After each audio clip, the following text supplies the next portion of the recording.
ഉത്തരേന്ത്യയിലെ digital arrest തട്ടിപ്പുകാരുടെ പിന്നാലെ പോയ കൊച്ചി സൈബർ പോലീസ് ചെന്നെത്തിയത് കൊടുവള്ളിയിലാണ്. തട്ടിപ്പുകാർക്ക് ബാങ്ക് അക്കൗണ്ടുകൾ സംഘടിപ്പിച്ചു കൊടുക്കുന്നതിന് ഇവിടെ ഒരു റാക്കറ്റ് തന്നെയുണ്ട്. നിരവധി യുവാക്കളെ ഇവിടെ നിന്ന് തട്ടിപ്പ് സംഘം റിക്രൂട്ട് ചെയ്തിട്ടുണ്ടെന്നാണ് കണ്ടെത്തൽ. സ്വർണ്ണക്കടത്തിന്റെ ഭാഗമായിരുന്നവരും ഇപ്പോൾ ഉത്തരേന്ത്യൻ തട്ടിപ്പ് സംഘത്തിന്റെ കൂടെ ചേർന്നു. കൊടുവള്ളി സംഘം തട്ടിപ്പുകാർക്ക് വേണ്ടി മലബാർ ഗ്രാമീൺ ബാങ്കിൽ നിരവധി അക്കൗണ്ടുകൾ തുടങ്ങിയതായി അന്വേഷണത്തിൽ വ്യക്തമായിട്ടുണ്ട്. 4 അക്കൗണ്ടുകൾ കൈമാറിയാൽ തട്ടിപ്പ് സംഘം ഇവർക്ക് 1 ലക്ഷം രൂപയാണ് നൽകുന്നത്. ഇതിൽ നിന്ന് പണം പിൻവലിച്ചു നൽകുന്നതിന് കമ്മീഷൻ വേറെയും. ഇത്തരത്തിൽ കിട്ടിയ പണം ഉപയോഗിച്ച് അറസ്റ്റിലായവർ വാങ്ങിയ ഇന്നോവ കാർ സൈബർ പോലീസ് കസ്റ്റഡിയിലെടുത്തിരുന്നു. ഒരാളുടെ കയ്യിൽ നിന്ന് 8 ബാങ്ക് അക്കൗണ്ടുകളും ATM കാർഡുകളും പിടിച്ചെടുത്തു.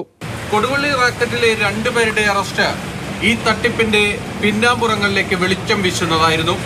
ഇനി എങ്ങനെയാണ് ബാങ്ക് അക്കൗണ്ടുകളിൽ ഇത്രയധികം പണമുള്ളവരെ ഇവർ കണ്ടെത്തുന്നത് എന്നുകൂടി വ്യക്തമാകേണ്ടതുണ്ട്. അതിനും ചില സൂത്രവിദ്യകൾ ഉണ്ട് എന്നതാണ് പോലീസിന് ലഭിക്കുന്ന വിവരം. അതായത് നമ്മൾ തന്നെ നമ്മളുടെ അക്കൗണ്ട് വിവരങ്ങൾ പലയിടത്തും കൈമാറുന്നുണ്ട്. അതിൽ നിന്നെല്ലാം വിവരം ഈ ഉത്തരേന്ത്യൻ സംഘത്തിന് കിട്ടുന്നു എന്നതാണ് പോലീസ് മനസ്സിലാക്കുന്നത്. ജാർഖണ്ഡ്, പശ്ചിമ ബംഗാൾ, രാജസ്ഥാൻ എന്നിവിടങ്ങളിലിരുന്നാണ് ഡിജിറ്റൽ അറസ്റ്റ് തട്ടിപ്പ് സംഘം ഓപ്പറേറ്റ് ചെയ്യുന്നത്.